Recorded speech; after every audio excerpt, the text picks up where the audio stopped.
여러분 주말 정말로 잘 견디셨습니까? 김명준의 뉴스파이트입니다. 윤석열 대통령에 대한 체포영장이 재발부된 지 오늘로 일주일째입니다. 대체 언제 집행하는지 궁금해했는데요. 드디어 그 기미가 보인다고 합니다. 이 와중에 경호처 강경파들의 무력 대응 지시 논란이 불거지면서 내분 소문도 파다한데요. 1월 13일 월요일 김명준의 뉴스파이터에서 자세히 들여다보도록 하겠습니다.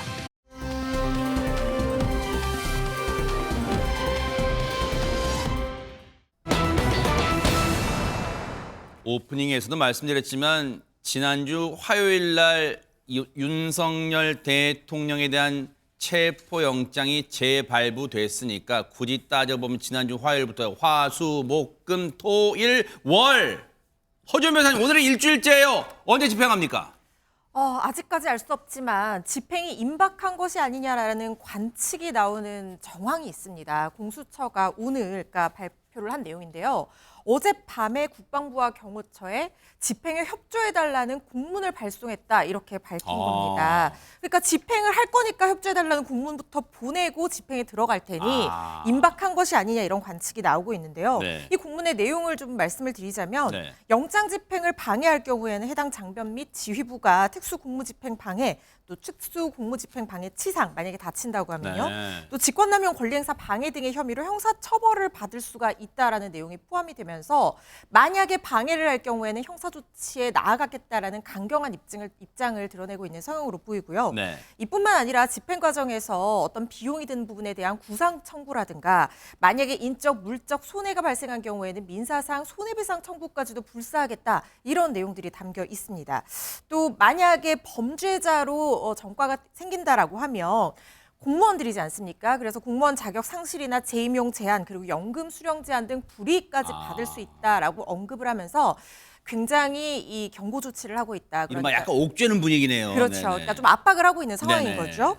그러면서도 경호처 직원들이 위법 부당한 명령에는 반드시 응할 필요가 없다라는 점을 강조를 하면서 일반 직원들이 부당한 지시에 불복하더라도 직무유기 등으로 처벌받는 것이 아니냐. 그러니까 부당한 지시에 불복하면 직무유기가 되고 만약에 체포를 방해하게 되면 공무집행 방해가 되는 것이 아니냐. 이 딜레마로 굉장히 걱정을 하고 있는 상황이거든요. 네. 그런데 불복한다고 하더라도 직무유기로 처벌받지 않도록 선처를 해주겠다라고 하면서 압박과 회유를 동시에 하고 있는 상황으로 보입니다. 그러면서 이제 일각이 그런 거잖아.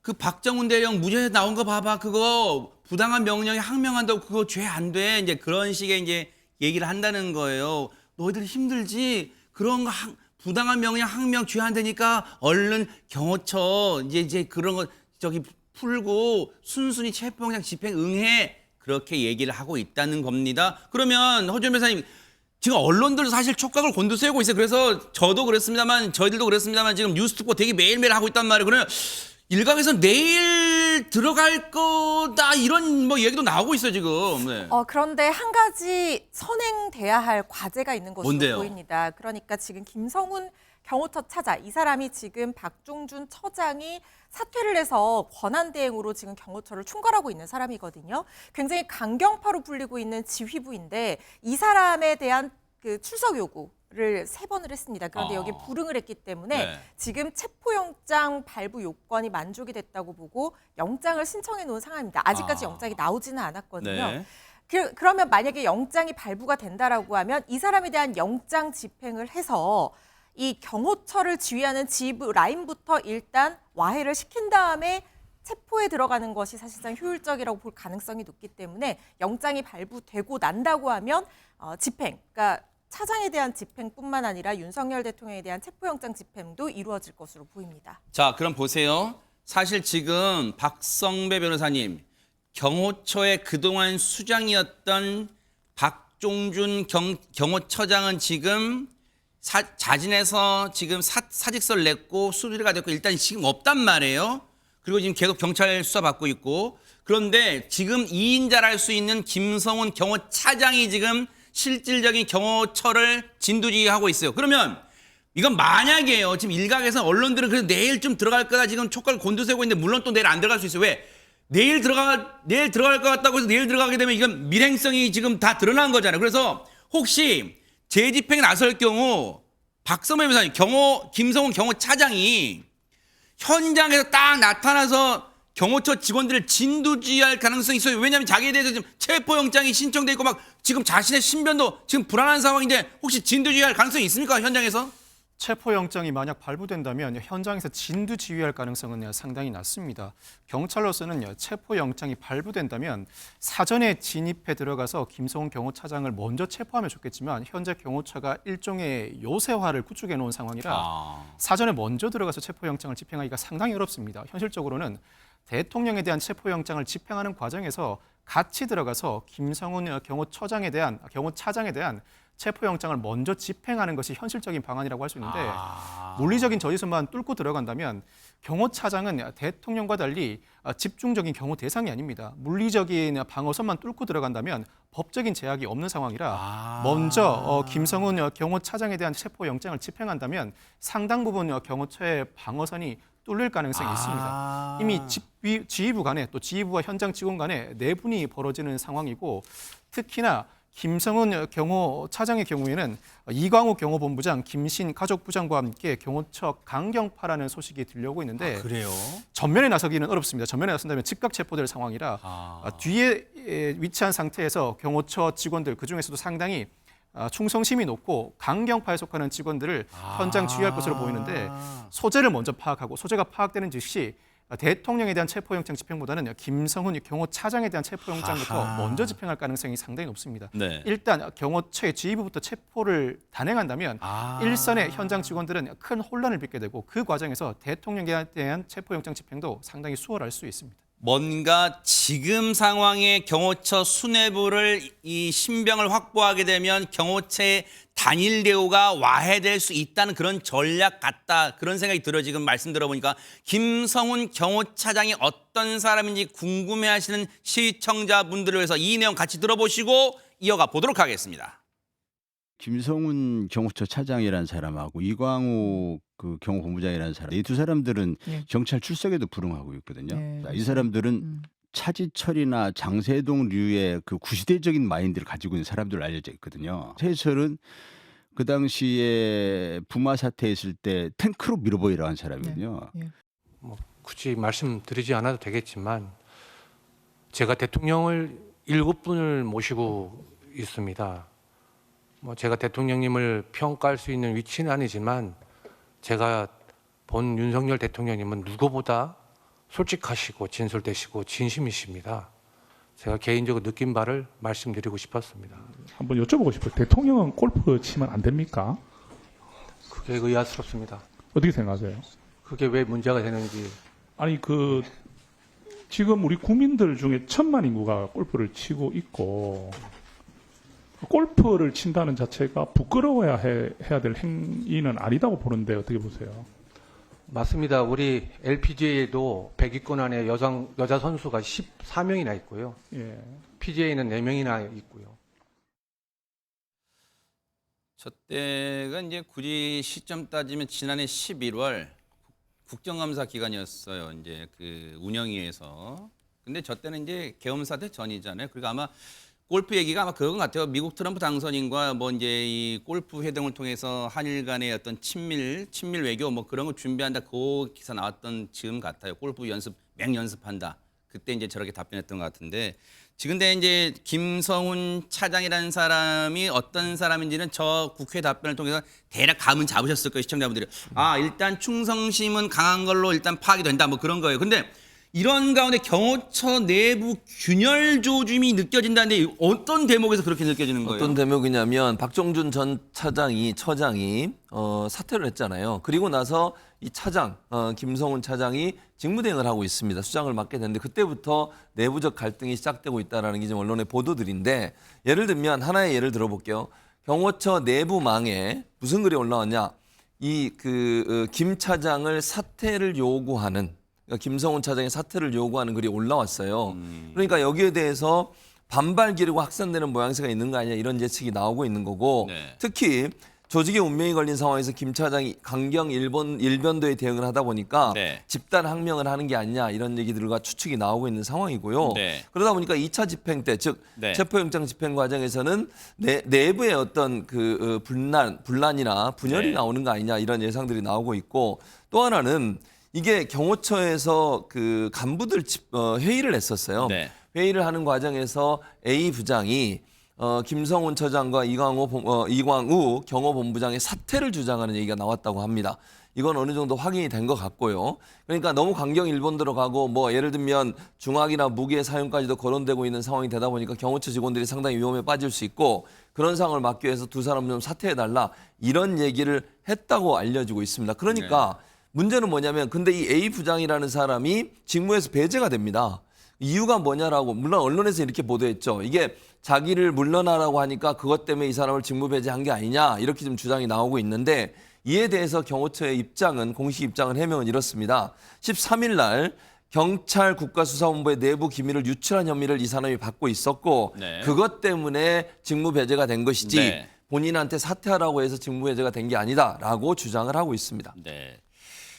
이제 그것도 있고, 지금 이제 뭐 균열 조짐에는 지금 이제 제가 아까 잠깐 보여드렸습니다만 내부 통신망이라는 게 뭐 어느 조직이든 그런 게 있잖아요. 그 직원들만 올릴 수 있는, 그리고 올리고 볼 수 있는 내부 통신망에 이제 이런 게 올라왔다는 거예요. 지금 체포영장, 수사기관의 체포영장 집행을 방해하는 행위는 공무집행 방해에 해당할 수 있습니다. 라는 어떤 의견이 섞인 그런 글이 올라오니까 김성훈 차장이라는 사람이 이거 삭제해! 지시했다는 거예요. 그래서 이 글을 올린 사람이 속한 부서장이 삭제 못하겠는데요? 하니까 결국은 전산 담당 그 담당자가 이걸 강제로 삭제를 해요. 그런데 내부 반발이 일어나니까 하루 만에 이걸 다시 원상복귀시켜요. 복구시켜요, 이 글을. 그래서 지금 그런 상황이 일어나니까 뭐야, 벌써 이 내부에서 수사기관의 영장집행 방해하는 것은 공무집행 방해다는 글이 올라온다는 건 뭐예요?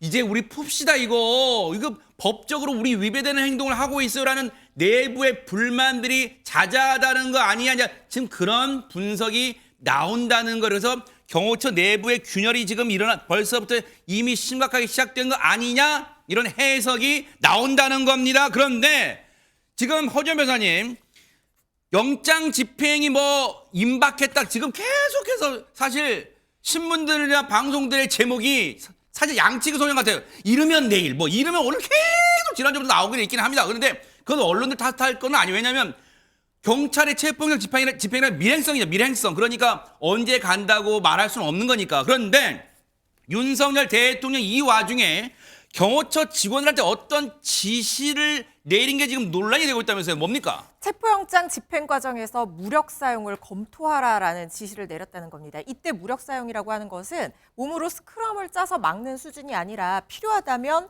무기 사용까지도 검토하라는 내용이 포함된 것으로 알려져서 지금 논란이 일고 있습니다.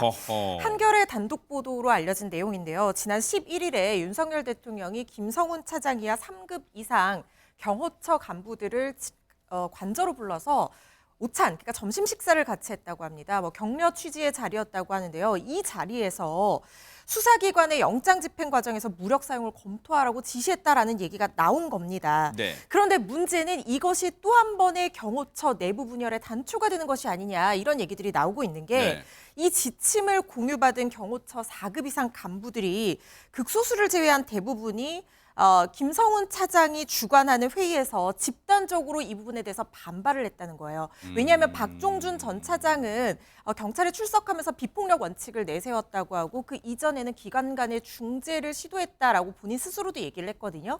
그런데 지금 김성훈 차장을 비롯한 일부 강경파 수뇌부들이 이런 지침에 수긍하면서 뭔가 강하게 대응할 것으로 나간다고 하면 그동안 이 간부들, 중간급 간부들은 물리적 충돌만은 피해야 된다라는 그런 생각을 가진 사람들이 많았었는데, 만약에 수뇌부에서 강경하게 이렇게 윤석열 대통령의 지시를 공유받아서 강경하게 대응하라라고 한다고 하면 직원들은 어떻게 할 거냐라는 얘기들이 나온다는 거죠.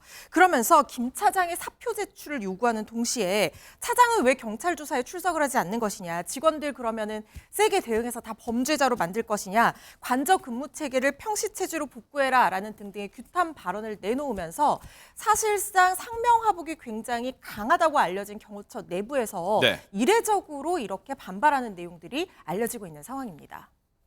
사실 말씀해 주신 것처럼 이 자체도 이 사안도 경호처 내부 균열 조짐의 하나라는 거잖아요. 쉽게 말하면 경호처 내에서도 지금은 물러난 박종준 전 처장 라인과 쉽게 말하면 박종준 라인과 지금 김성훈 라인이 있다는 거 아니에요. 이른바 간부들 내에서도. 그런데 이른바 김성훈 라인에 반대하는 즉 미루어 짐작한데 지금은 물러난 박종준 라인에 있던 간부들은 지금 무력 사용 검토 지시하라는 대통령의 얘기를 전하니까 지금 반발했다는 거 아니에요. 지금 그래서 지금 내부 균열이 지금 확산하는 분위기다. 그런데 이런 분위기가 지금 언론의 보도로만 나오는 것 같은데 여기에 기름을 부은 그런 말이 나왔어요. 얘기 들어보시고 이어가 보도록 하겠습니다. 제가 확인한 또 다른 제보에 따르면 윤석열 씨는 1월 12일 경호처 간부 5, 6명과 오찬을 하면서 다시 한번 무기 사용을 이야기했다고 합니다. 나를 체포하려고 접근하는 경찰들에게 총은 안 되더라도 칼이라도 휴대해서 무조건 막으라는 지시를 했다는 것입니다. 이날 오찬에는 김성훈 경호차장, 이광우 경호본부장 등을 비롯해 5, 6명의 경호처 간부들이 함께했다고 합니다. 경호처 내부에서 들어온 제보이고요. 경호처 내부 많이 확인할 수 있는 참석자라든지 그런 부분들이 확인이 되었기 때문에 제가 발표를 한 것입니다. 이종근 평론가님께 여쭤볼게요. 네. 지금 윤건영 의원의 얘기를 보면 이제 제보를 받은 것 같아요. 그런데 문장만 놓고 보면 제보가 상당히 구체적이었던 것 같아요. 뭐냐면 윤석열 대통령이 1월 10일이니까 굳이 말하면 어제네요. 일요일 날 경호처 간부 5 내지 6명, 대여섯 명과 점심을 먹으면서 다시 한번 재차 무기 사용을 얘기했다는 거예요. 그러면서 자신을 체포하려고 접근하는 경찰에게 총은 안 되더라. 이거 정말 죄송합니다, 여러분. 그냥 윤건영 의원이 전하는 표현이니까 잘 들어보세요. 총은 안 되더라도 칼이라도 휴대해서 무조건 막으라. 이런 지시를 했다는 겁니다. 이렇게 얘기를 하고 있어. 그렇다면 뭔가 신빙성을 더하기 위해서 상당히 구체적인 내용을 전한 것 같은데 그렇다 하더라도 제보라고 해서 다 예를 들어 믿을 수 있거나 다 사실이거나 단언하기 좀 어렵잖아요. 이거 어디까지 믿어야 됩니까? 글쎄요. 어디까지 우리가 믿고 어디까지 어느 것은 버려야 된다. 이것은 사실 기준이 없잖아요. 그런데 일단은 우리가 좀 조심할 건 있습니다. 그럴까요? 왜냐하면 경호처는 다른 어떤 조직과 또 다릅니다. 경호처라는 그 조직 자체는 공채로 사람들을 뽑고 또 굉장히 신원조회를 크게 하고 그다음에 서약, 비밀 준수 서약을 하고 처운을 보면 경호처의 처운을 보면 하나된 충성, 영원한 명예 이렇게 표현되어 있고요. 그렇게 돼 있어요? 예. 여기에 핵심 가치를 1이 충성입니다. 2가 명예고 3이 통합입니다. 이런 어떤 말씀을 왜 드리냐면 워낙에 경호처의 모든 어떤 직제라든지 또는 뭐 경호처의 누구누구가 뭘 맡고 있다 또는 경호처의 어떠한 그런 그 과정으로 뭐 예를 들어서 뭐 승진을 하거나 뭐 공채를 한다 이런 거 전부 비밀이에요. 완전 국정원도 국정원장과 기조실장과 1차장, 2차장, 3차장의 이름만 공개하게 돼 있습니다. 나머지 사람들은 공개 안 돼요. 그러네요, 그런데 그러니까. 경호처도 사실은 이게 지금 경호본부장이 누구다 이런 거 지금 안 알려졌었어요. 이번에 이게 다 알려지는 것이고 네. 또 제가 저와 가까운 어떤 지인이 경호처의 굉장히 고위 간부로 지금 정년퇴직을 했는데 이분은 사실 동창회 모임도 안 나와요. 왜냐하면 자기가 잘못해서 술자리 같은 데서 자기가 모셨던 한 7분을 모셨다고 하는데 자기도 대통령을 네. 그때 사실을 혹시나 또 말할까 알까 봐 추징해라도. 절대 얘기하지 않는다는 겁니다. 그런데 지금 나오는 이야기들은 거의 시시각각에 대한 어떤 정보가 그러네요. 흘러나오고 네. 있어요. 그래서 물론 윤건영 의원의 이야기를 전부 다 안 믿겠다 이건 아니지만 그럼에도 불구하고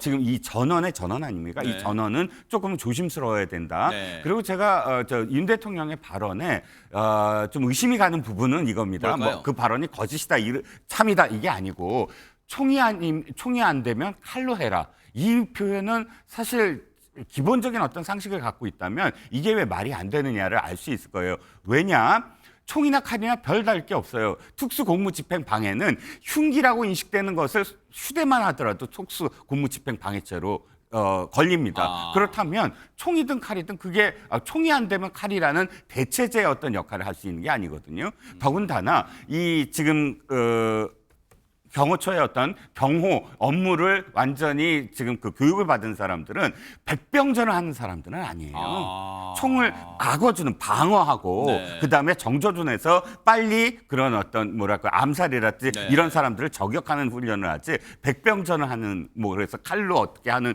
그런 훈련을 총보다 더 우선해서 뭐 훈련을 받았다 그건 아닌 것 같거든요. 네. 그렇기 때문에 그 표현이 굉장히 선정적으로 느껴지고 네. 뭐 조금은 조심해야 된다. 제가 네. 생각하기엔 그렇습니다. 자, 이런 가운데 지금 여러 가지 얘기들이 나오고 특히 물론 한 언론사의 보도로 촉발됐고 거기에 윤건영 의원이 지금 기름을 부은 격으로 이게 논란이 커지고 있는데 이 와중에 이걸 글쎄 뒷받침한다고 봐야 될까요? 경호처 내부 직원들의 어떤 모습이 포착이 됐다면서요, 박성배 변호사님. 어제 대통령 관저 입구에서 대통령 경호처 공격 대응팀 요원들 모습이 포착됐습니다. 그런데 이들이 소총 가방으로 보이는 배낭을 착용하고 있었는데 이 요원들이 착용한 얇고 긴 형태의 가방, 전술용품을 생산하는 미국의 한 업체 제품과 저 가방인가요? 유사하다고 합니다. 예, 그렇습니다. 오.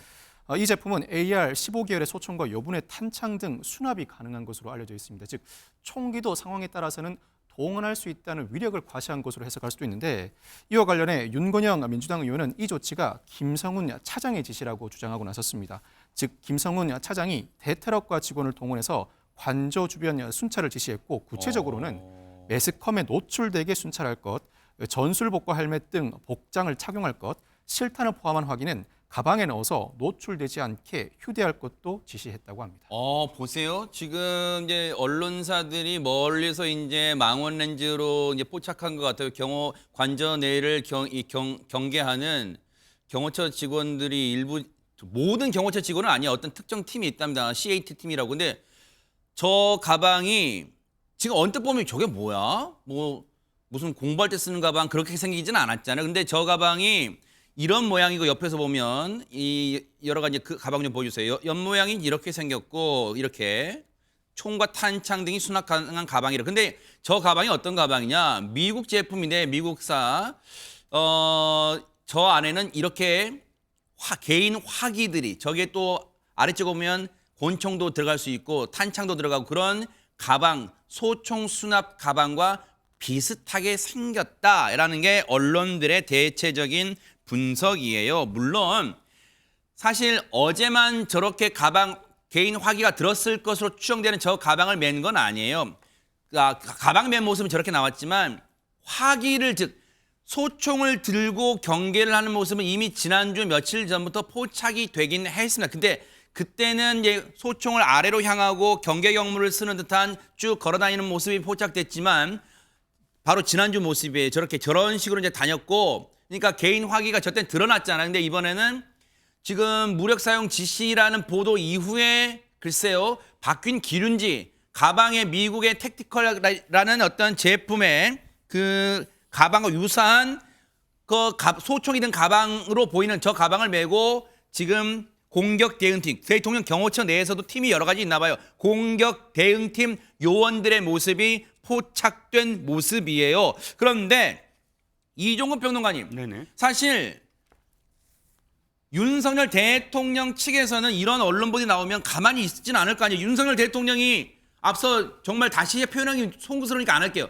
총이 안 되면 뭘로라도 막으라고 지시했다는 이 보도에서 그럼 가만히 있는 거예요? 그러면 어떻습니까? 그렇지 않습니다. 윤 대통령 변호인인 또 그 변호인 중에서도 공보 담당인 윤곽근 변호사가 직접적으로 부인을 했습니다. 대통령은 이렇게 무기 사용을 언급하지 않았다. 이것은 가짜 뉴스다. 대통령은 평소 일상적인 업무 매뉴얼과 관련된 적법한 직무 수행을 강조했을 뿐 위와 같은 지시를 한 사실이 없다라고 강조를 했고요. 또 아까 말씀드린 그 네. 무기 사용 사용과 관련돼서 전원 제보를 했다는 사람에 대해서 이렇게 얘기를 합니다. 일부러, 그러니까 이건 윤곽근 변호사가 얘기한 게 아니라 경호처 측 이야기인 것 같은데, 일부러 가짜뉴스를 흘렸다는 거예요. 대통령이 이렇게 얘기했다. 그런데 그것을 그 A라는 사람에게만 얘기했는데 그것이 어떤 신문에, 특정 신문에 나오고 또 의원들한테 이렇게 발표가 되는 그 상황 때문에 이것이 맞다. A가 지금 이것을 유출했을 것이다. 라고 해서 직무를 배제했다라는 설명도 이어졌습니다. 이른바 이제 내부 고발자를 뭐 색출하는 뭐 단계까지 지경에 이르는 것 같아요. 근데 어쨌든 최재범 교수님, 경호처의 내부 균열이라고 단정하지 못하겠지만 지금 뭔가 술렁술렁 되는 분위기는 맞아요. 2차 체포영장 집행을 앞두고. 그렇다면 지금 체포영장 집행을 임박한 경호처의 고민은 커질 거예요. 당장 정말로 뭐 내일이 될지는 장담할 수는 없어요. 언론들이 촉각을 곤두세우고 있을 뿐이지. 내일 들어가게 되면 이제 진짜 조직이 와해되는 모습이, 그리고 언론들 분석은 1차 때는 1차 저지선, 2차 저지선, 3차 저지선이 있었지만 이번 재집행 때는 1차, 2차는 거의 무사 통과할 가능성이 크다, 뭐 이런 분석도 나오고 있잖아요. 그럴 가능성이 네. 있죠. 그러니까 내부적으로 이렇게 경호관들이 여러 가지 이게 합법적인 어떤 영장 집행에 대해서 방해했을 때 본인들한테 올 수 있는 불이익에 대해서 걱정하고 있는 상황이라면 적극적으로 막지 않을 가능성이 있어요. 신용은 하겠지만 위에서 명령은 내려왔으니까 신용은 하겠지만 그렇다고 적극적으로 지난번처럼 스크럼 짜고 못 들어오게 막고 이럴 가능성은 좀 낮다. 본인들이 피해를 당하지 않는 범위 내에서 할 가능성이 있기 때문에 1차, 2차는 별 문제가 없을 가능성이 있어요. 쉽게 그리고 경찰 인력도 지난번보다 훨씬 더 많이 들어가잖아요. 그렇기 때문에 뭐 밑에서 1차, 2차, 3차 정도까지 넘어가고 관저 안쪽에 들어가서가 문제인 것 같아요. 왜냐하면 지금 아까 뭐 박성규 변호사도 얘기했지만 체포영장이 지금 신청됐는데 아직 나오질 않았어요. 그렇죠. 경호처장 같은 경우에 김성훈 차장에 대해서. 김성훈 차장에 대해서 김성훈 차장의 체포영장이 나오면 그 사람이 현장 지휘하기가 어렵잖아요. 그러네요. 그러면 대통령 근처에 있을 가능성이 있어요. 그러니까 대통령을 보호하기 위해서 몇 명의 결사항전을 준비하고 있는 인물들이 있을 수 있고 그렇죠. 아까 얘기했던 뭐 3명 정도가 될 네네. 가능성이 있고요. 그 사람들은 어떤 행동을 할지 몰라요. 그렇기 때문에 마지막 이제 관저까지 가서 들어가서 어떻게 하느냐가 가장 중요할 것 같고 그런 점에서 본다고 하면 일반 경호관들 입장에서는 무리하게 본인이 불이익을 당할 정도까지 그런 행동을 할 가능성이 낮다고 보여지고요. 그러니까 또 하나 저는 지적하고 싶은 게 이제 총을 휴대하는 저 모습을, 물론 저게 총을 갖고 있는지 안 갖고 있는지 모르겠어요. 모르죠. 그러나 저런 모습을 자꾸 노출하는 건 대단히 저는 부적절하다고 생각해요. 경호는 예를 들면 어떤 위협이 왔을 때 그 위협을 막는 거잖아요. 그리고 상대가 총이나 무기를 갖고 있을 때 그 사람을 저격하게 쓰는 거예요. 최후의 수단으로.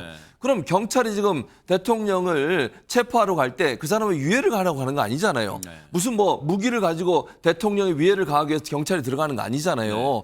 체포해서 수사기관에 안전하게 데리고 가 수사를 받게 하는 게 목적이지 대통령의 유해를 가하려고 위해나 아니면 물리력을 행사해가지고 대통령이 무슨 뭐 몸에 상처를 내거나 이럴 목적으로 가는 게 아니에요. 그런데 왜 총을 거론하고 예컨대 뭐 칼을 거론하고 총을 거론하고 이런 얘기를 하는 것은 대단히 부적절해요. 그럼 경찰들이 어느 사람 체포하러 가는데 무슨 위해하려고 가는 겁니까? 안전하게 잘 데리고 수사기관에 가서 수사받고 조사받게 하는 거예요.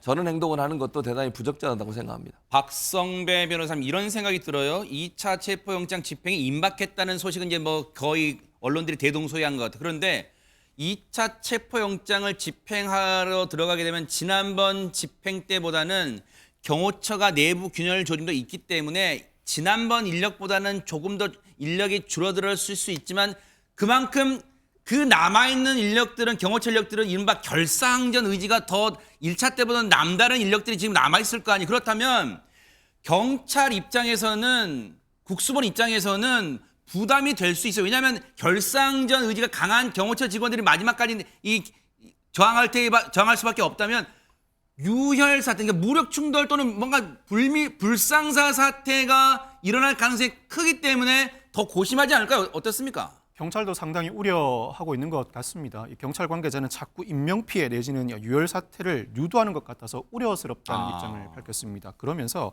인명피해나 유혈 사태 없이 영장을 집행하는 것이 목표라고 강조하고 나섰는데, 이호영 경찰청장 직무대행도 국회 행안위 전체 회의에 출석해서 경호처가 무력을 사용해 방해하는 행위는 현장 상황에 따라 적극적으로 조치할 것이라고 강조했습니다. 그러면서 경호처가 적법한 체포영장 집행을 막을 명분이 없다고도 강조했습니다.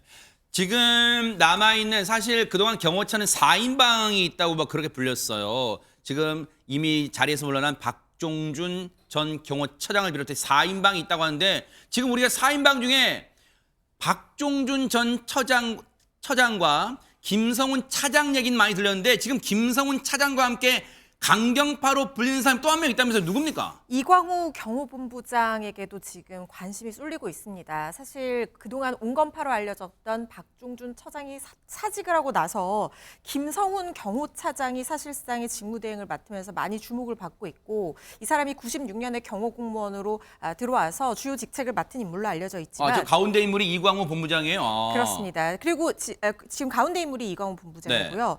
둘 다 지금 소환 조사에 불응한 상황이거든요. 근데 이광우 경호본부장 이 사람 아마 얼굴 아는 분들도 계실 것 같다는 생각이 드는데 작년 2월에 카이스트 학위 수여식 때 윤석열 대통령이 참석을 했었잖아요. 네. 그때 한 졸업생이 연구개발 예산을 삭감한 것에 대해서 항의를 하니까 누군가가 이 사람의 입을 막고 끌어내는 모습이 포착이 됐어요. 이른바 이틀막 사건. 그렇습니다. 지금 왼쪽에 나가고 있는 바로 저 장면이었는데 저때 끌어내는 사람이 바로 이광우 경호본부장. 여기 있네요. 어허, 네. 그렇습니다. 지금 김성훈 차장과 이광우 경호본부장 그리고 김신 가족부장이 이른바 이 강경한 수뇌부로 지금 경호처에 굉장히 막강한 영향을 행사하고 있다고 하고 그리고 박종준 처장이 사퇴하기 전부터 사실상 박종준 처장을 패싱하고 이들이 김건희 여사 라인으로 경호처의 실질적 지휘력과 막강한 영향력을 행사해왔다라는 얘기들도 나오고 있는 상황입니다. 아하. 지금 김성훈 차장이 이런 가운데 이른바 김건희 여사 라인으로 지금 분류가 그런 세간의 평은 그렇다는 거예요. 그러면 언제부터 이른바 김건희 라인으로 분류가 됐을까요? 그 얘기 좀 들어보시고 이어가 보도록 하겠습니다.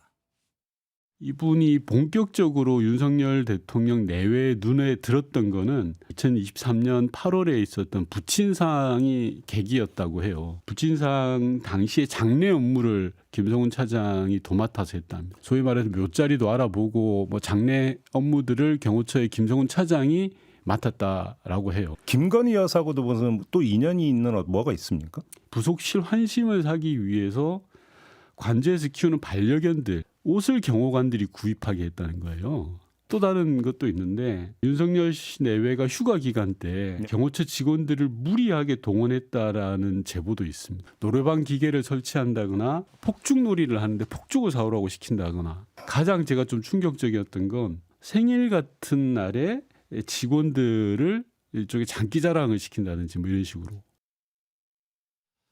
자, 어쨌든 이런 얘기까지 나오고 있어요. 이런 가운데 오늘이 13일이잖아요. 그럼 내일은 며칠이죠? 14일이에요. 1월 14일이 뭐냐면 허주현 변호사님, 윤석열 대통령 측에 대한 탄핵 심판 변론이 이제 본격적으로 시작되는 날인가요? 내일이? 그렇습니다. 첫 변론기일로 지금 예정이 되어 있는데 원래 이 윤석열 대통령 당사자잖아요. 피소추인이 일반적으로 얘기했을 때는 반드시 출석해야 될 의무가 없다 이렇게 알려져 있지만 그렇게 판단하는 근거는 사실상 원칙이 있습니다. 네. 첫 변론기일에 당사자 출석을 확인을 한 다음에 출석하지 않는다고 하면 두 번째 기일부터는 당사자 출석 없이 진행할 수 있도록 관련법에 규정이 되어 있거든요. 네. 그런데 첫 변론기일에 사실상 윤석열 대통령이 출석하느냐 안 하느냐 이게 관심이 됐는데 어제 윤곽근 법률 대리인 그러니까 변호사가 출석하지 않는다라는 입장을 표명을 했습니다. 그러니까 그 근거로는 불법 무효인 체포영장을 불법적 방법으로 집행 시도를 하고 있기 때문에 혹시나 출석했을 때 신변 안전과 불상사를 우려를 해서 이 14일에는 출석할 수 없음을 알린다 이렇게 얘기를 했거든요. 그럼에도 불구하고 적정 시기에 여전히 출석할 계획이라는 거는 있다. 안전 문제가 해결되면 언제든 출석할 예정이다라고 얘기를 하는데 혹시나 이 출석했다가 체포될까 봐 지금 출석하지 않는 게 아니냐 이런 얘기들이 나오고 있는 상황입니다. 그런데 만약에 출석하지 않는다고 하면 두 번째 기일부터는 당사자 없이 진행을 하게 되는 거고요. 그리고 기일 변경 신청을 검토한다라는 얘기도 있었는데 헌재에서는 아직까지 변경 신청이 들어온 건 없다는 입장을 밝혔습니다. 그런 우려를 할 것 같아요. 충분히. 체포를 할 것 같으니까 14일 날 내일 나오게 되면. 그런데 최재봉 교수님 요거 얘기해 볼게요. 지금 어차피 관저에 있어요. 이걸 칩거라고 표현할지 요새에 있다고 해야 될지 모르겠지만 언론들마다 표현은 다르니까. 근데 무슨 그 와중에도 윤석열 대통령이 SNS 글을 하나 뭐 올렸다면서요? 그렇습니다. LA에 이제 산불이 났잖아요. 미국에, 네. 네, 미국 LA 산불이 났는데 그래서 LA 산불 관련된 글을 올렸습니다. 어허. 내용은 이런데요. 윤석열 대통령이 미국 LA 대형 산불로 진화의 어려움이 크고 피해 확산이 너무나 안타깝다 이런 글을 올렸고 이어서 미국은 대한민국이 가장 어려웠던 시절에 손 잡아주었던 소중한 동맹이다. 도움이 필요하다면 정부 차원에서 지원하고 우리 교민 피해를 막는 데 최선을 다해달라. 네. 라고 하는 글을 올렸습니다. 뭐 일반적으로 그냥 올릴 수 있는 글이라고 생각이 들지만 여기서 이제 한 가지 국민들에게 조금 뭐랄까 이해가 안 되는 부분 중에 하나는 마치 뭔가 지시하는 듯한 당부긴 하지만 지시하는 듯한 말이 들어가 있는 부분에 대해서는 최선을 다해달라. 예, 이 부분이 직무가 정지된 대통령이 이런 얘기를 할 수 있겠느냐라는 부분에 좀 의문을 제기하는 그런 목소리가 있습니다. 네.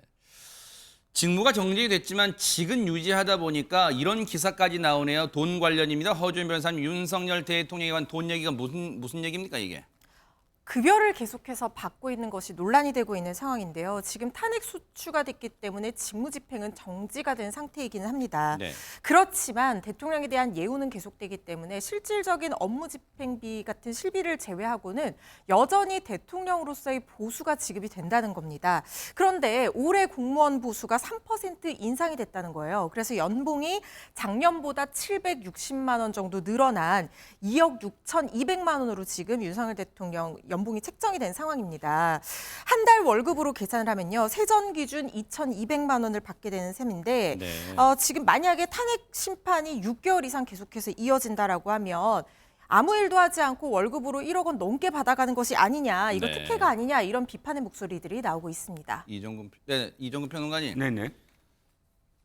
그냥 그런 생각은 들어요. 그 내일 모레가 이제 설 연휴가 이제 좀 있으면 있습니다만 고향이 그리워도 못 가는 신세란 노랫말처럼 쉽게 말하면 돈 없어서 못 가시는 분도 많단 말이에요, 설에. 근데 저런 기사를 보면 상대적으로 어떤 생각이 드실까도 궁금합니다. 네, 그렇습니다. 그런데 이건 지금 이번만 문제가 된 건 아니고요. 노무현 전 대통령과 박근혜 전 대통령도 똑같이 목소리가 나왔습니다. 그때 당시에도 약 한 2개월에서 4개월 정도 무노동 무임금이 돼야 되는데 무노동 유임금이었다라는 목소리가 나왔고요. 네. 그 이후에 그런데 노무현 대통령과 박근혜 대통령 모두 다 월급을 수령했습니다. 그래서 그 이후에 제도를 바꿔라. 그러니까 탄핵 등 직무가 정지됐을 때는 임금도 지급 정지가 돼야 되는 게 아니냐. 그 나온 결과에 따라서 지급을 다시 재개하거나 또는 지금 뭐 기각이 되면 그것을 그대로 또 몰수라기보다는 지급을 아예 안 하는 그런 법을 만들어야 되는 거 아니냐. 법 발의 많이 됐어요. 그 이후에 법 발의 많이 됐는데 모두 다 폐기됐습니다. 아이고. 그러니까 그때마다 이제 탄핵 사유가 없고 그냥 평안한 어떤 정국이면 이걸 그대로 그냥 폐기시켜 버린 거예요. 그러니까 만약에 이게 문제가 된다라고 생각을 하면 여야가 이번에야말로 이 탄핵 발의와 함께 통과시켜야 되는 게 아닌가라는 생각도 듭니다. 차제에 이것도 논의를 좀 해봐야겠어요.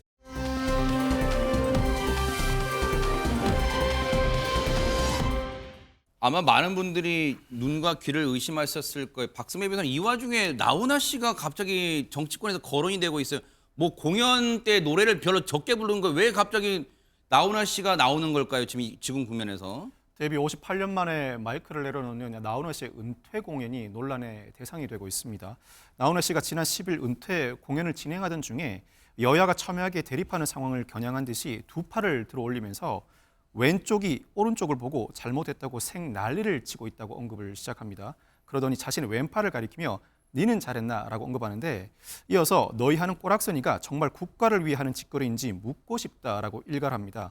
이어서 갈라치기는 안 된다. 우리 어머니는 형과 내가 싸우면 둘을 똑같이 혼냈다. 네가 잘했니 못했니 할 것 없다라고 하면서 1년만 내게 시간을 주면 경상도 출신은 전라도 출신은 경상도에서 국회의원에 나가도록 법으로 정하게 하겠다라고 언급했습니다. 마지막은 거의 정치권 공약 같은 걸 또 내세웠는데, 근데 이제 저 발언이 은퇴 공연 때 나왔다는 거, 그것도 좀 이채롭긴 합니다만, 근데 저 발언이 알려지면서 상당히 어느 쪽이 심기가 불편하다면서요, 허주연 변호사님. 어디입니까? 야권, 특히 민주당 쪽에서 지금 불만의 목소리들, 또 비판의 목소리들이 쏟아져 나오고 있습니다. 김원희 의원이 SNS에 나훈아 씨 이번 발언에 대해서 무슨 오지랖이냐라고 하면서 날선 비판을 내놨습니다. 참 웃긴 양반일세, 입 닫고 살았으면 입 닫고 그냥 갈 것이지 무슨 오지랖인지라고 얘기를 하면서 좋아했던 팬들의 마음을 무너뜨리지 말라라고 얘기를 했습니다. 네. 김영록 전남도지사도 SNS에 의견을 표명을 했는데요. 본인도 나훈아 씨의 찐팬이긴 하지만 이 비상계엄 사태만큼은 양비론으로 얘기할 수 있는 문제가 아니다. 시대 정의를 바로 세워야 되는 문제고 불법 비상계엄의 좌우 진영 논리는 해당되지 않는 얘기다라고 하면서 신중한 발언 부탁드린다고 했습니다. 하지만 국민의힘 쪽에서는 지지하는 목소리도 나왔습니다. 네. 박수영 의원이 나훈아 씨의 발언을 인용하면서 새로운 어록이 나왔다라고 또 공유하면서 이 찬성하는 목소리들을 내기도 했고요. 김대식 국민의힘 원내수석 대변인도 예술인의 자유로운 표현 아니냐, 국민의 목소리를 무시하는 태도로 비칠 수 있다라고 하면서 나훈아 씨를 옹호하는 입장을 내놓기도 했습니다. 이종근 평론가님과 최재범 교수님께 1분씩만 드릴게요. 뭐 제가 길게 뭐 들을 내용까지는 아닌 것 같으니까 일단 이종근 평론가님 먼저 하실래요? 1분 드리겠습니다. 어떻게 봐야 돼요? 네, 나훈아 씨는 공이라는 노래가 있어요. 이 공이라는 노래를 콘서트에서 할 때 후렴구가 굉장히 깁니다. 그냥 음악만 나오는데 그때마다 이미 오래전부터 자기가 생각하는 어떤 사회 현실에 대해서 이야기해 왔어요. 그런데 이번에도 마찬가지입니다. 이것만 딱 끄집어내서 이거 왼쪽만 뭐 공격을 했다? 그거 아니고 맥락을 전체적으로 보면 또 이날 공연 그 전날을 보면 오른쪽도 많이 공격이라기보다는 안타까움 또 그다음에 비판도 많이 했어요. 이 부분을 딱 떼서 그렇지. 그러니까 마지막 날 나훈아 씨 이렇게 얘기합니다. 나는 양쪽을 다 얘기했는데 한쪽만 이렇게 도드라지게 얘기한다라고 억울해했습니다. 네. 그런데 다 은퇴 공연이잖아요. 지금까지 민주당에서는 자신들의 의견에 동조하는 그런 연예인들은 개념 배우라고 그렇게 칭송을 하면서 자신들을 비판하는 그런 연예인들도 네. 존중은 해줘야 되는 게 아닌가라는 네. 생각이 듭니다. 1분 지켜주셔서 감사하고요. 최재범 교수님 1분 드릴게요. 저는 나훈아 씨가 물론 어떤 의미로 했는지 제가 잘 모르겠어요. 그냥 일반적인 상황에서 이런 비상계엄 사태나 내란 사태가 없는 상태에서 이런 얘기를 하셨으면 크게 문제가 안 됐을 거라고 생각해요. 저는 여야가 다 뭐 네. 부족한 면이 있고 공격받고 비판받을 부분이 있으니까. 근데 문제는 뭐냐면 이게 비상계엄 사태, 내란 사태가 있는 상태에서 이 말을 하다 보니까 오해를 불러일으켰다고 저는 생각합니다. 네. 나훈아 씨가 그냥 하실 수도 있다고 생각하기 때문에 제가 뭐 나훈아 씨의 진심을 모르니까 뭐라고 비판하기 싫고요. 그러고 싶지 않고요. 다만 지금 상황에서 어느 한쪽이 옳고 어느 둘 다 똑같다라고 얘기하는 것은 혹시나 일반 시민들이나 국민들이 볼 때 내란이나 비상계엄마저도 정당화시키는 그런 발언이 아닌가 하는 오해를 불러일으킬 수 있다는 점은 시기적으로 적절하지 않았다고 개인적으로 말씀을 드리고, 물론 제가 아까도 말씀드렸지만 진심은 뭔지가 모르니까 그 부분은 제가 거론하지 않겠습니다. 다만 이제 민주당 의원이나 아니면 민주당 사람들이 이렇게 얘기하는 건 그런 부분의 문제라고. 한 가지만 더, 아까 이종근 평론가 얘기했는데 국민의힘은요, 예를 들어서 민주당의 같은 색깔이랄까요? 아니면 그런 과정에서 얘기하는 사람들을 비판 안 했습니까? 지금 여기서 예술인들이 이렇게 하는 거에서 비판하지 말라고 하는데 본인들 좀 돌아보세요. 내로남불 하지 말고. 알겠습니다.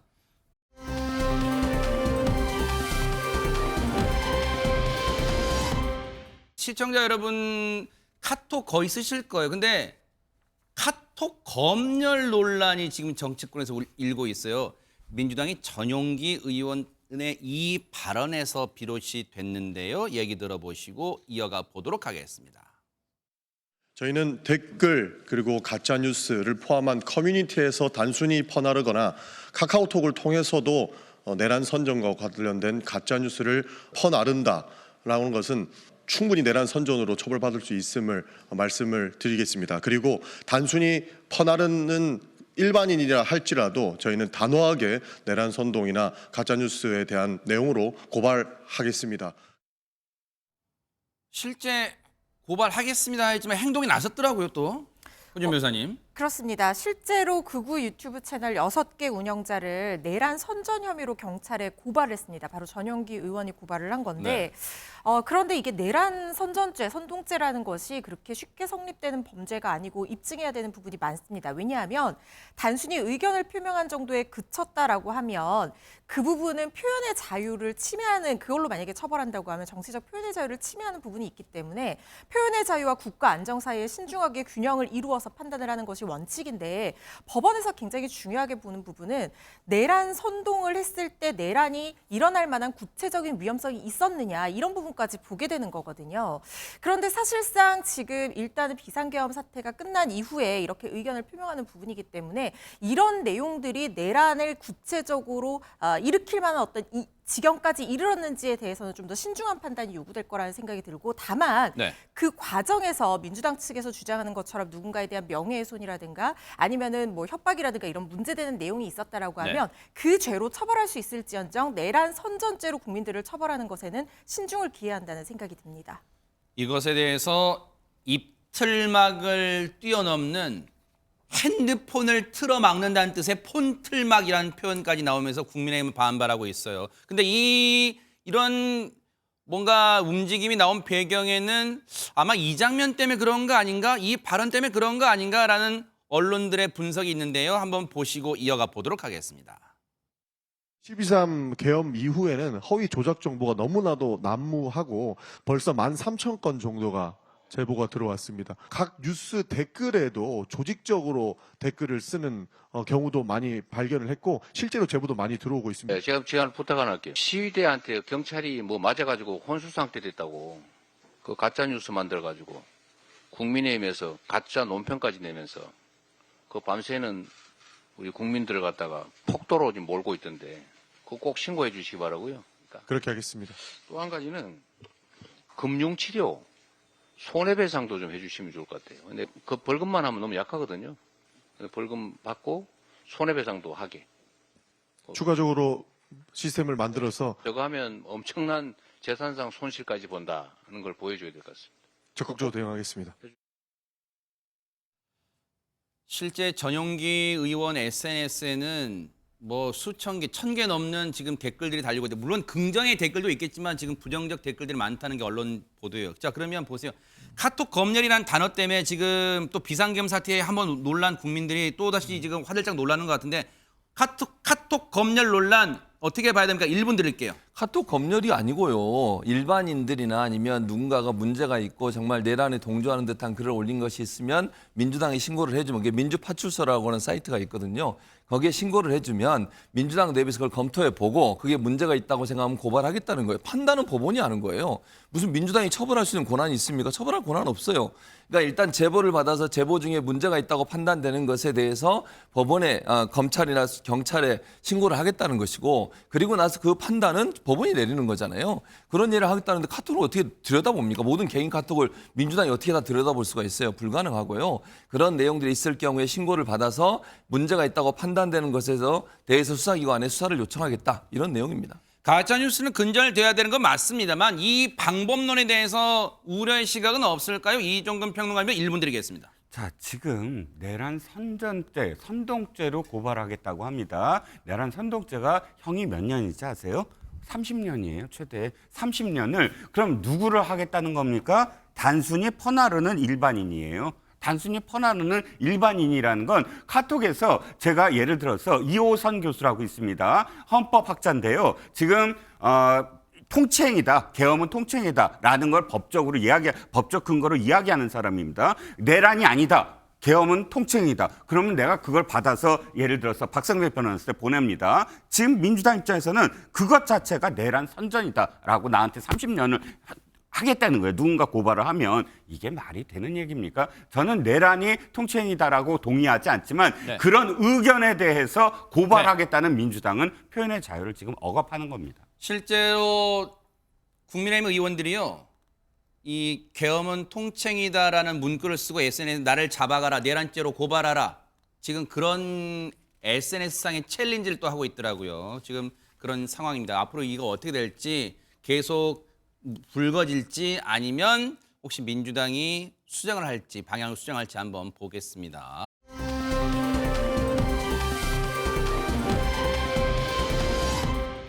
정신없이 싸우고 있는 곳이 이 와중에 있는데 한번 목소리를 듣고 이어가 보도록 하겠습니다.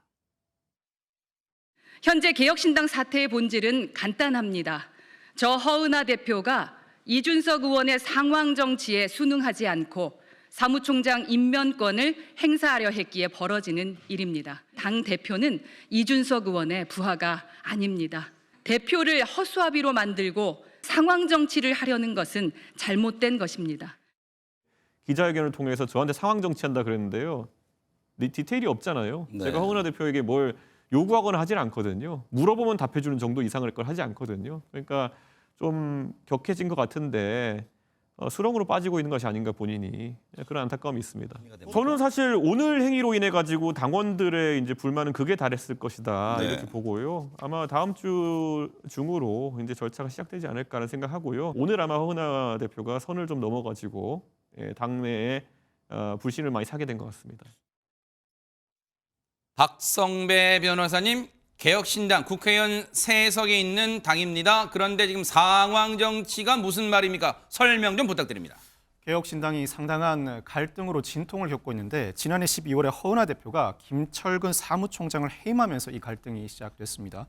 참고로 김 전 사무총장, 이준석 의원이 국민의힘 당 대표를 할 때 정무실장을 맡았던 측근입니다. 즉, 네. 이준석 의원의 측근을 물러나게 한 조치가 이루어진 것입니다. 이후에 허 대표가 이주영 의원을 정책위 의장에서 물러나게 하고 그 대신에 정성영 서울 동대문 당협위원장을 앉혔더니 천하람, 이기인 등 친이준석계 의원들이 허 대표가 당을 사당화하려 하고 있다고 비판하고 나섰습니다. 허 대표는 이와 관련해서 최고위 협의를 거쳐서 당대표가 임명하게 돼 있는 당헌에 따른 조치라는 해명을 함과 동시에 이번 사태에 대해서 이준석 의원을 공개 저격하고 나섰는데 김철근 전 사무총장은 당대표의 권한을 무시하고 당무에 개입해 월권을 일삼았고 이번 사태는 제가 이준석 의원의 상황 전치에 순응하지 않고 사무총장 임면권을 행사하려 해 벌어진 일이라고 주장했습니다. 어제도 MBN의 시사 스페셜에 출연도 하고 얘기했습니다만, 근데 여기에 대해서 이준석 의원도 할 말이 많은가 봐요, 허 전 변호사님. 그렇습니다. 이준석 의원도 물러서지 않았습니다. 시시비비 한번 가려보자, 가릴 것은 가려야 한다라고 하면서 SNS에 허은하 대표를 직격하는 글을 올린 건데요. 모든 걸 공개하겠다라고 날을 세웠습니다. 특히 4월에 있었던 총선에서 선거 뛰느라 바빠 죽겠는데 누가 비례달라면서 동탄까지 와서 울며 3시간 동안 난리를 쳤다. 비례가 또 비례 출마는 말도 안 된다며 칼같이 잘랐다라는 내용도 들어가 있고 방만하게 재정을 운영해 놓고 특별 당비 내라고 하고 사무처 당직자 임명해 놓고 자기 말 안 된다고 자르라 하고 이런 얘기들이 있었다라고 하면서 이런 것들을 하나하나 문제 삼겠다는 의사를 보였습니다. 특히 당원들의 투표로 당직자를 물러나게 할 수 있는 당원 소환제 사이트 구축이 완료가 된다고 하면 허은하 대표에 대해서 서명을 받겠다라고 하는 걸로 봐서는 지금 파면 절차에 돌입할 것이다. 이런 것들을 시사하는 부분인데 문제는 당원 당규가 정비 중인 상황이어서요. 이 당원 소환제에 대한 구체적인 내용도 있지 않은 상황이어서 양측의 갈등은 심화될 것으로 보입니다. 월요일마다 이제 모든 당들이 이제 회의를 하잖아요. 지도부 회의. 오늘 개혁신당 지도부 회의에 언론들이 이제 관심 보였을까요? 어떤 일이 일어날까? 그 모습 보시고 이어가 보도록 하겠습니다. 그리고 카톡방에다가 정책위 의장 면접 전달하는 거 일부러 일방적으로 통보하는데 그 카톡방 우리가 왜 봅니까? 본인들이 인정을 하든 안 하든 법적으로 하시면 됩니다. 당원 당규에 위반하지 않았다라는 말씀을 다시 한번 드리고요. 당원 이미 제가 사무처에서 유권 해석을 통해서 최고위의 정책위 의장 면직 잘못됐다라고 판단을 내린 바 있습니다. 그럼에도 불구하고 그럼 누가 봤습니까? 법원 가서 받아오세요 그러면. 당대표가 자신의 권한에 따라 당을 운영하겠다고 했을 뿐인데 이른바 대주주의 비위를 거슬렸다는 이유로 당대표를 쫓아내려고 하고 있습니다. 지금 벌어지고 있는 상황은 2022년 여름 국민의힘에서 벌어졌던 일과 다를 바가 없습니다. 지금 허은하 대표님께서는 마치 지금의 갈등이 허은하와 이준석의 갈등인 것처럼 하시려고 하는 것 같습니다. 그런데 그것은 사실이 아닙니다. 허례 허실이 너무 많고 불필요한 비용 지출이나 의전에 대한 강요 그리고 본인의 언론 노출을 어떻게든 만들어내려고 하는 압박 사실만 얘기하세요. 이제 그만. 정말로 본인이 왜 그러면 35분째 혼자 말씀하고 계시거든요. 큰 죄송합니다만 같이 1분 내로 들어오려고 마무리해 하는 주시기 바라겠습니다. 저는 제가 하고 싶은 말씀 하겠습니다. 그럼 이후에 저도 그래서 발언하도록 하겠습니다. 보십시오.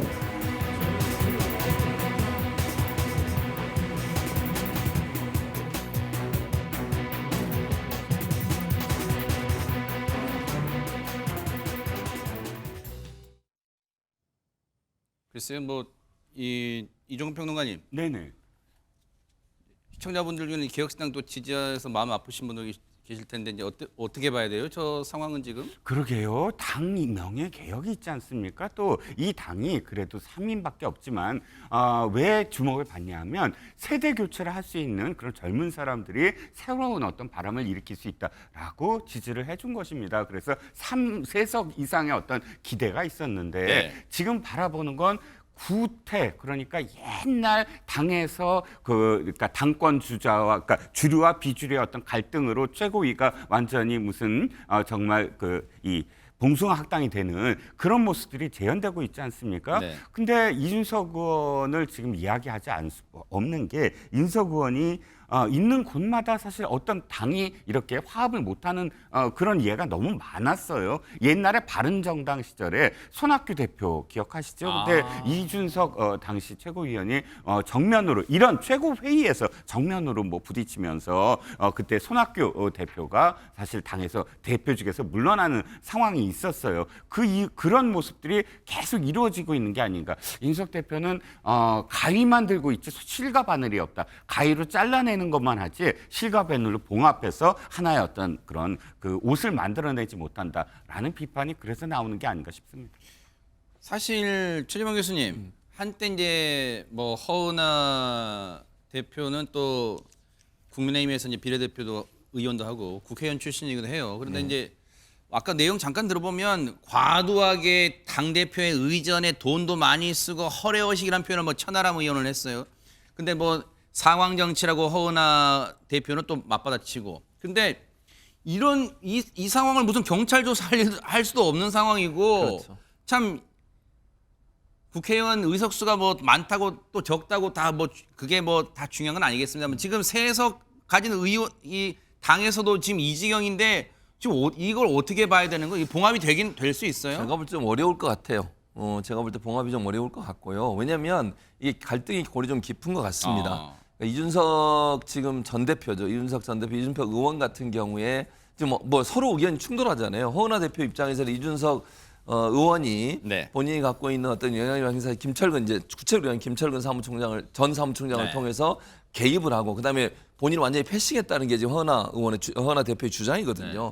그리고 이준석 의원은 그게 아니고 허은하 지금 대표가 너무 월권을 하고 있고 본인이 뭐 돈 얘기도 나오고 뭐 여러 가지 얘기가 나오지 않습니까? 근데 과거의 얘기들을 쭉 꺼내더라고요. 지금 이준석 의원이 네. 예컨대 무슨 뭐 공천 문제도 꺼내고 이런 걸 보면 이게 사실은 서로 간의 갈등이 우리 깊은 것 같고요. 이런 부분을 해결할 수 있는 방안은 지금으로서는 어렵다고 생각해요. 정면 충돌을 가고 있는 것 같고 네. 이게 뭐 어찌 보면 또 한편으로 저는 그냥 개인적인 의견입니다. 네. 이거는 이준석 지금 의원 입장에서는 당을 이렇게 하면서 결국은 또 국민의힘으로 들어가려는 거 아니냐 이런 얘기도 나오고 있어요. 네. 이건 뭐 사실인지 모르겠지만 네. 그래서 여러 가지 정치적 포석을 두고서 이준석 의원이 행동을 하고 있는 게 아닌가 하는 이런 좀 네. 여러 구설수도 있다는 말씀 드립니다. 박성배 변호사님 한 40초 드릴게요. 지금 이준석 의원이 SNS 올린 것 중에 누구라고 지칭하지는 않았지만 누군지 짐작할 수 있게 지난해 선거 때 누군가 비례대표를 달라면서 동탄까지 찾아와서 울면서 3시간 난리쳤다고 언론들은 다 그게 허은하 대표라고 지금 다 보고 있는 것 같아요. 혹시 이거 이제 30초밖에 안 남았지만 명예훼손에 해당할 수 있어요? 어떻습니까? 문제 제기를 한다면 명예훼손에 해당할 수 있는데 사실 문제 제기를 하기가 상당히 쉽지 않습니다. 문제 제기를 하게 되면 수사기관이 이 사안에 개입하게 되고 진위 여부를 가리는 과정에서 어떤 사실관계를 수집하게 됩니다. 사실관계를 수집하는 과정에서 고소한 측이나 고소를 당한 측이나 누구에게도 득이 될 것 없는 해가 발생할 상황이 높아서 실제 법적 조치에 나서기는 쉽지 않은 상황으로 보입니다. 네. 당 이름은 개혁신당입니다. 과연 지금의 모습이 당 이름에 걸맞은지는 글쎄요. 소속 의원 3명과 허은하 대표만 알 수 있을 거라고 봅니다.